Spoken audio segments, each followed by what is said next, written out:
Hello everyone and welcome to what is my first ever video on YouTube. My name is Isaac and I'm so happy to have you here joining me.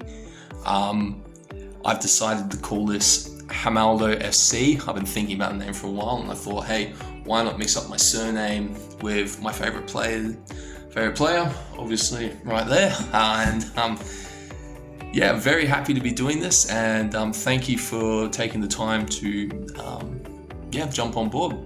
So just before we get started, a little bit about me. Like I said in the intro, my name is Isaac. I love football and I collect football shirts as well. I am first and foremost an HSV fan, or Hamburg.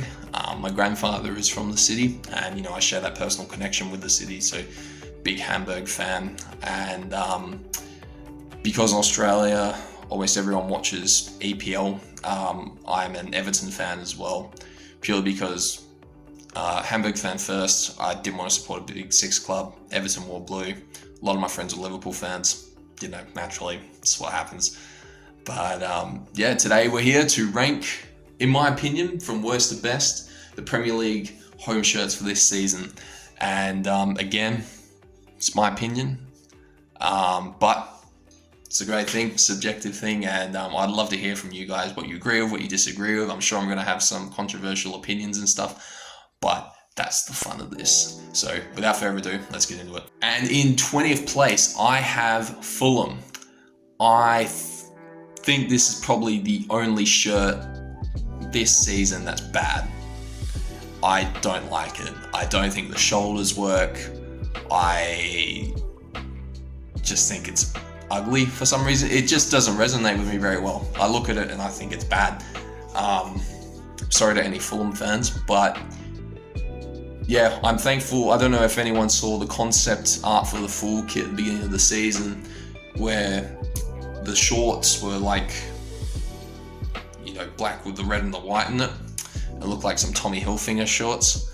And the shoulders remind me of the same thing. Yeah, I just don't like it. I don't think it works. And I know this is something I've done in the past, and yeah, not a fan. 19th place, I've got Sheffield United. Now, this is just boring. It's just nothing to it. It's just there.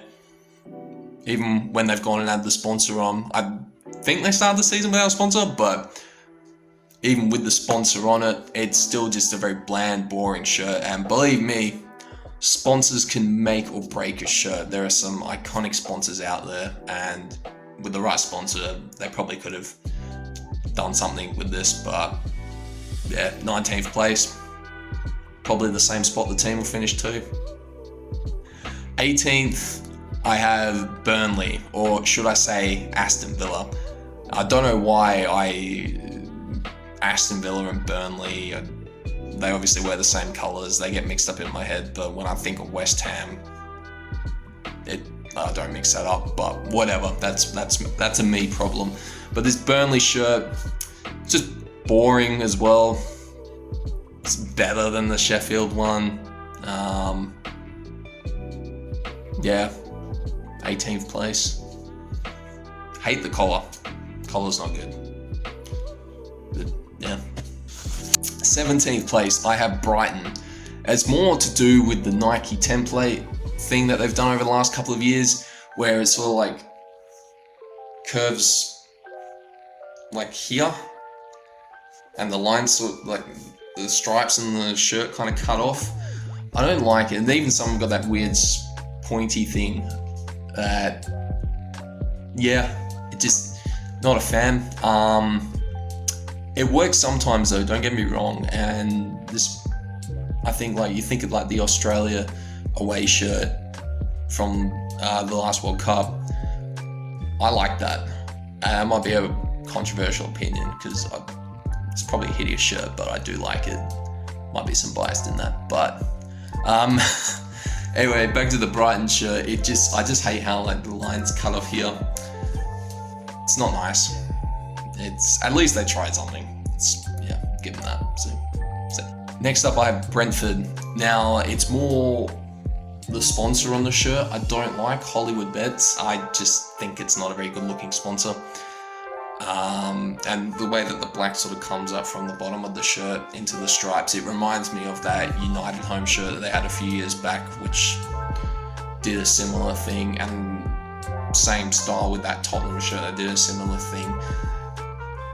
Just doesn't look good, I don't think. It looks weird when you wear the shirt on its own. There's just this colour, this random colour working its way up, and yeah, just don't like it. So yeah, there you go, 16th place. 15th, Nottingham. Now, I think when I did this list is actually a bit old, but Nottingham did not have a sponsor. And even with their sponsor, I still leave them here because it's just there. It's not bad.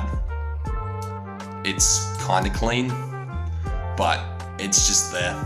It's just existing.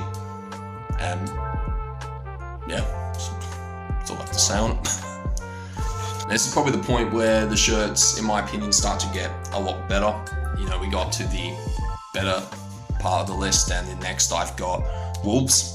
I think it's a lot better than last year. I think last year's shirt tried to do too much and it just didn't work. This year it looks a lot crisper, a lot cleaner, and I like that. You know, it's don't ask me how some shirts can be just bland and boring when there's nothing on them, and some can be crisp and clean. There's nothing on it. It's just one of those things. It's your brain's funny like that. But the Wolves shirt is nice. I like it. I'm a fan. Next up, probably my first controversial opinion, Man City. Again, it's nice. I like it. It's just there. Last season's was a lot better when they had like the maroon and the collar and the sleeve and the centralized badge. I normally don't like the centralized badges, but it worked.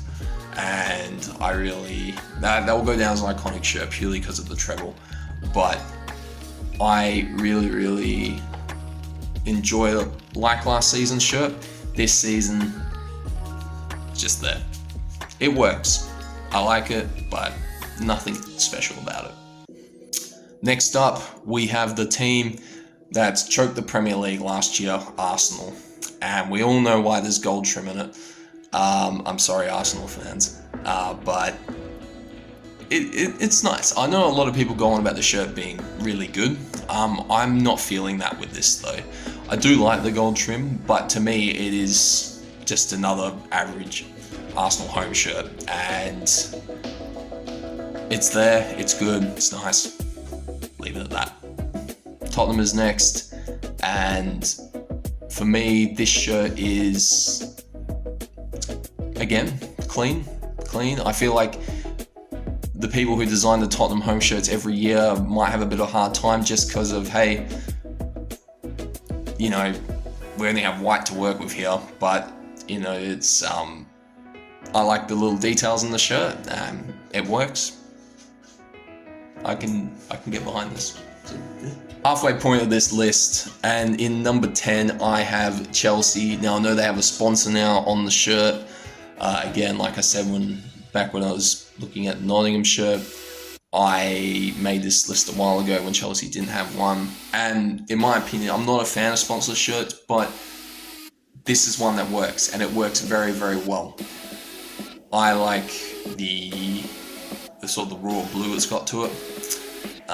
The Nike tick and the badge, the way that, you know, it's got like the golden sort of reflection and like all the different colors in it and stuff, and it's a really nice shirt. I would cop it for sure. Not a Chelsea fan though, but yeah, I do like this shirt. It's very nice. 9th place, Newcastle. This is class. This is a lot better with the black and white sponsor compared to when they had the, was it New 88 light blue one. It was okay, but this is a lot nicer. This is clean, crisp, very nice. In 8th, I've got Aston Villa. Now, I've always had a bit of a soft spot for Villa as a club and for their shirts. I know I mentioned before, I kind of get Burnley mixed up with them, but Villa, their home shirts are nice, especially that one from when they're in the Championship with the Unibet. That's an all-time one for me. I really like it. But this season, yeah, it's clean. It's really good. They're doing great under Unai Emery. I honestly wish them all the best. Next up, Man U. This is really, really nice. The black and the red, the way that they work in together, the black trim on it, clean. The way that the rose are designed, sort of like weaved into the shirt, really, really nice. I think that has something to do with, is it Yorkshire? I could be wrong. I'm not English, but I have a feeling it's part of the community that they're woven into the shirt, and I like that. You know, football is about the community and the fans that are behind the clubs, and I really enjoy when, you know, football clubs incorporate some sort of acknowledgement to either the fans or the country, the county or wherever the club's from. Like, they incorporate it into the shirt, and I really, really appreciate it when clubs do that. Sixth place, we have Bournemouth, and this reminds me of a classic AC Milan shirt. I really, really like this. It's clean, it's crisp. The only one thing that I have to say about it is maybe like the sleeves could use some fixing. I don't know why they're just cut off like that. You know, I don't really like that, but there's so much good with this that I, you know, can really get behind it for sure. Alright, top 5, and in 5th place I have a club that I despise with all of my being, but I try to be as unbiased as possible, and that's Liverpool. I believe this was inspired by, I think, a 70s shirt, and it looks good. It's very, very, it's got that feel to it. Looks good on the pitch, and as much as I hate to put them here, yeah, 5th place. Well done, guys. 4th, and a club that I would love to see stay up, is Luton Town. I don't know if it's just me enjoying seeing such a small club in the Premier League, but it's a really good shirt. It's different. I enjoy Umbro shirts quite a bit, and yeah, it's right up there for me for this year. It's one I would definitely try to get my hands on for sure. 3rd place, West Ham. I think, again, going back to what I was saying with the Man United shirt, when clubs incorporate something to do with the fans to a shirt, that's something that I'm a big sucker for. And, you know, the fact they've got the bubbles built into the shirt pattern here, you know, I think that's what's got me on this up there. But it is really, really nice, and something that I would definitely wear. I think the top 4 shirts in this list I would definitely get for sure. So West Ham, top 3, well done, guys. And this is my English club, probably my bias coming through, but I got Everton. Look, I think this shirt is classy. It is really, really nice. I love collars in football shirts, and we've really gone, and I know I'm an Everton fan, but we've really gone and made a classic here. Man, listen to me. Like, I'm not saying it's up there, but, you know, like that Real Madrid shirt from, what was it, 16, 17, I think, which had like the collar on it. Yeah, I can always picture Ronaldo wearing it. Like, that is a nice shirt. That is an all-time, that's top 10 in my opinion. And, you know, like, there's something about collars in football shirts that just make them look really, really, really classy. And I think that's what's really got me on this. The moment I saw it, I was in love with it. I'm like, man, beautiful. Absolutely beautiful. So, maybe a bit biased here, but hey, I'll put Liverpool 5th. So, 2nd place, Everton. That leaves one club in 1st, and that has to be Crystal Palace. There is something about clubs trying something different with a home shirt, and sometimes it falls flat on its face. Like Juventus a few years back when they did the half and half. It was okay, but that's not what I'm talking about here. This is a masterpiece. This is an all-time classic. And again, the way that I believe Crystal Palace has been incorporated into the show with the half and half, it is beautiful, and I absolutely love this. Well done, guys. You deserve this. First place goes to Crystal Palace. Well done. So, first video of the channel done. Thank you everyone for joining me. I really appreciate it. I really appreciate you spending the time here with me. It means the world, and I know we're just getting started, and this is such a huge cliche on YouTube. But if you could like and subscribe, that would mean the world. I have plenty of other video ideas and shirt ranking videos up my sleeve. You know, even some FIFA or EAFC content. Even maybe some match day stuff that, you know, could definitely look at doing for sure. I know the football scene here in Australia isn't massive, but hey, can always go down to my local club and my local A-League side, and you know, who knows, overseas travels could open up a lot of doors for many other things. But thank you once again, guys, for joining. Plenty more stuff to come. If you could please like and subscribe, that would mean heaps to me. Thank you so much. Cheers.